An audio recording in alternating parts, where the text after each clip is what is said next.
اعوذ باللہ من الشیطان الرجیم بسم اللہ الرحمن الرحیم ان الذین کفروا سواء علیہم اانذرتہم ام لم تنذرہم لا یؤمنون ختم اللہ علی قلوبہم وعلی سمعہم وعلی ابصارہم غشاوۃ ولہم عذاب عظیم وَمِنَ النَّاسِ مَن يَقُولُ آمَنَّا بِاللَّهِ وَبِالْيَوْمِ الْآخِرِ وَمَا هُمْ بِمُؤْمِنِينَ صدق اللہ العظیم۔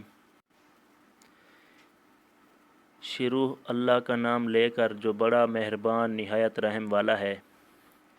ان الذین کفروا سواء علیہم اانذرتہم ام لم تنذرہم لا یؤمنون، بے شک جو لوگ کافر ہو چکے ہیں برابر ہے ان کے حق میں، خواہ آپ ان کو ڈرائیں یا نہ ڈرائیں، وہ ایمان نہ لائیں گے۔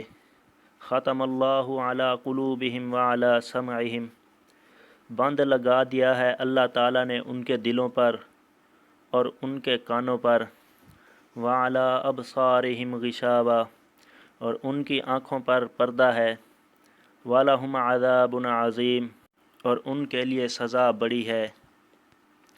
وَمِنَ النَّاسِ مَن يَقُولُ آمَنَّا بِاللَّهِ وَبِالْيَوْمِ الْآخِرِ وَمَا هُمْ بِمُؤْمِنِينَ، اور لوگوں میں بعض ایسے بھی ہیں جو کہتے ہیں ہم ایمان لائے اللہ پر اور آخرت کے دن پر، حالانکہ وہ بالکل ایمان لانے والے نہیں۔ نحمدہ ونصلی علی رسولہ الکریم۔ آج ہم سورۃ البقرہ کی آیت نمبر 6، 7 اور 8 پڑھیں گے۔ دعا ہے کہ اللہ تعالیٰ مجھے حق اور سچ کہنے کی توفیق عطا فرمائے۔ ان آیات میں اللہ تعالیٰ نے ضدی کافروں کے بارے میں 3 وضاحتیں فرمائی ہیں۔ کفر کے لغوی معنی چھپانے کے ہیں۔ اصطلاح شریعت میں جن چیزوں پر ایمان لانا فرض ہے ان میں سے کسی ایک چیز کے انکار و تکذیب کا نام کفر ہے۔ اسی طرح جو شخص رسول کریم صلی اللہ علیہ وسلم کی ان تعلیمات میں سے جن کا ثبوت قطعی و یقینی ہے، کسی ایک بات کو بھی حق نہ سمجھے اور اس کی تصدیق نہ کرے، وہ کافر کہلائے گا۔ ان آیات سے مطلق ہر کافر کا بیان نہیں فرمایا گیا، بلکہ یہاں وہ خاص قسم کے کافر مراد ہیں جن کی نسبت اللہ تعالیٰ کو معلوم تھا کہ ان کا خاتمہ کفر پر ہوگا، جن کے ضمیر ضد اور عناد کی وجہ سے مردہ اور دل سیاہ ہو چکے ہیں۔ ایسے کافروں کے بارے میں ان آیات میں پہلی بات تو یہ بتائی جاتی ہے کہ نبی صلی اللہ علیہ وسلم ایسے کافروں کو ڈرانا یا نہ ڈرانا برابر ہے۔ یہاں یہ شبہ بھی ہو سکتا ہے کہ پھر ایسے ضدی اور مناد کفار کو احکام سنانا اور تبلیغ کرنا فضول کام ہوا، تو آپ صلی اللہ علیہ وسلم کو ایک بیکار اور بے فائدہ کام کیوں سپرد ہوا؟ اس کا جواب حضرت تھانوی رحمہ اللہ نے اپنی تفسیر میں یہ دیا ہے کہ فعل عبث تو اس کو کہتے ہیں جس میں کوئی بھی فائدہ نہ ہو۔ یہاں اگرچہ ان ضدی کافروں کو فائدہ نہ ہوگا، لیکن رسول مقبول صلی اللہ علیہ وسلم کو تو فائدہ ہوگا کہ تبلیغ کا ثواب ملے گا، پھر یہ فضول فعل کیسے ہوا؟ دوسری بات، یہاں ان آیات میں ایسے ضدی اور معاند کفار کے بارے میں بتائی گئی کہ لا یؤمنون سے یہ فرمانا ایسا ہی ہے جیسے کوئی ڈاکٹر کسی خطرناک مریض کو دیکھ کر اس کے مرنے کی پیش گوئی کر دے اور وہ مریض اس ڈاکٹر کے کہنے کے مطابق واقعی طور پر مر بھی جائے تو اس سے ڈاکٹر پر کوئی الزام نہیں آئے گا۔ یہ نہیں کہا جائے گا کہ ڈاکٹر کے کہنے سے وہ مر گیا ہے، اگر ڈاکٹر نہ کہتا تو وہ نہ مرتا، بلکہ کہا یہی جائے گا کہ خود ڈاکٹر کا یہ کہنا مریض کی حالت کے پیش نظر تھا جو صحیح نکلا۔ اسی طرح یہاں اللہ تعالیٰ کے علم و خبر کو ان کفار کی بے ایمانی اور بدحالی کا سبب نہیں کہا جائے گا۔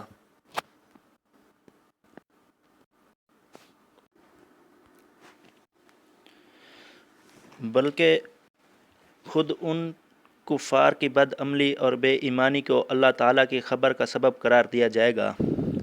یعنی ان کی بدحالی کا اندازہ کر کے اللہ تعالیٰ نے لا یؤمنون کی خبر دی جو صحیح نکلی۔ تیسری بات جو یہاں بیان فرمائی گئی وہ ختم اللہ علی قلوبہم وعلی سمعہم وعلی ابصارہم غشاوۃ ولہم عذاب عظیم۔ ایک انسان کے علم ہدایت حاصل کرنے کے 3 ذرائع ہیں۔ قلب یعنی دل، یہ تو علم و ادراک کا اصل محل ہے۔ کان جس کے ذریعے سے بات سنی جاتی ہے، اور آنکھ جس سے انسان مشاہدات کرتا ہے۔ لیکن جب کسی کے یہ تینوں ذرائع معوف ہیں تو اس کی ہدایت کی کیا امید ہو سکتی ہے؟ اسی کو یہاں فرمایا گیا کہ ان کے دلوں اور کانوں پر مہر لگ چکی ہے اور ان کی آنکھوں پر پردہ پڑ چکا ہے۔ قبول حق کی تمام راہیں ان پر بند ہو چکی ہیں، اس لیے وہ اب ایمان نہیں لائیں گے اور اس دولت سے ہمیشہ محروم رہیں گے، اور پھر اس کے نتیجہ میں عذاب عظیم آخرت میں بھگتیں گے۔ اللہ تعالیٰ ظالم نہیں ہے، وہ کسی کو بلا قصد سزا نہیں دیتے۔ اس جگہ جو ضدی اور معاند کفار کا انجام ذکر کیا گیا ہے وہ خود ان کے اعمال بد کا نتیجہ ہے۔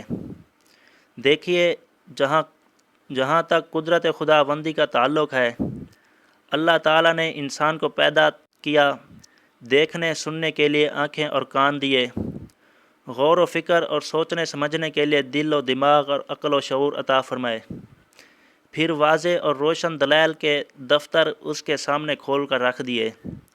کائنات میں ایسے نشانات و دلائل بے شمار ہیں، پھر خود انسان کی اپنی جان میں ایسے واضح اور روشن دلائل موجود ہیں کہ انسان اگر غور کرے تو حق و باطل میں امتیاز کر سکے۔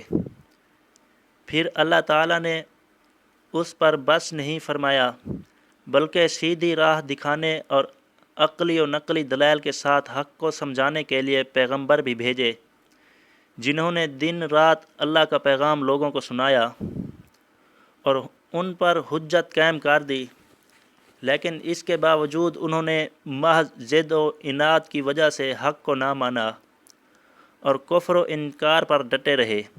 نہ آنکھوں سے کام لیا، نہ کانوں سے، نہ عقل و شعور کو ہی استعمال کیا۔ اس کا نتیجہ یہ ہوا کہ رفتہ رفتہ کفر اور انکار ان کے رگ و ریشہ میں سرایت کر گیا اور ان پر گمراہی کی ظلمت و تاریکی ایسی چھا گئی کہ اب وہ اس سے باز نہیں آ سکتے۔ گمراہی کی اس کیفیت کو مہر یا بند سے تعبیر کیا گیا ہے تو معلوم ہوا کہ ان کے دل و حواس پر مہر کا لگنا اور سعادت ایمان سے ان کی ابدی محرومی یہ ان کے اپنے ہی اعمال کا نتیجہ ہے۔ ایسا نہیں ہے کہ اس مہر کی وجہ سے انہیں کفر پر مجبور کیا گیا ہو، اس لیے وہ جو کفر پر اپنے اختیار سے مرتے دم تک قائم رہے اور انہوں نے اپنے ارادے سے ایمان پر کفر کو ترجیح دی، اس کی سزا ان کو آخرت میں عذاب عظیم کی شکل میں ملے گی۔ خلاصہ یہ کہ ان آیات سے معلوم ہوا کہ کفر اور ہر گناہ کی اصل سزا تو آخرت میں ملے گی، مگر بعض گناہوں کی سزا دنیا میں بھی مل جاتی ہے، جس کی ایک شکل یہ بھی ہے کہ اصلاح حال کی توفیق سلب ہو جاتی ہے اور برائی کا احساس اس کے دل سے جاتا رہتا ہے۔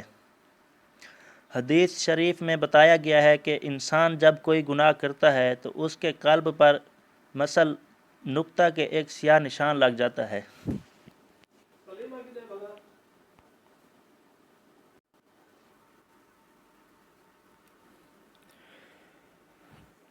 انسان جب کوئی گناہ کرتا ہے تو اس کے قلب پر مثل نقطہ کے ایک سیاہ نشان لگ جاتا ہے۔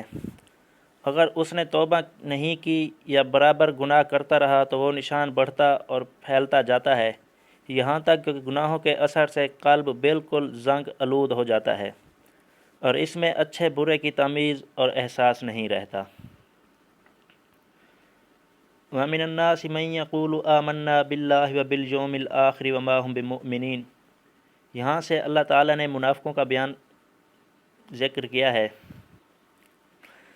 جب حضرت صلی اللہ علیہ وسلم ہجرت کر کے مدینہ منورہ تشریف لائے اور یہاں پر اوس اور خزرج کے قبائل میں سے اکثر نے انصار مدینہ بن کر حضور صلی اللہ علیہ وسلم کا ساتھ دیا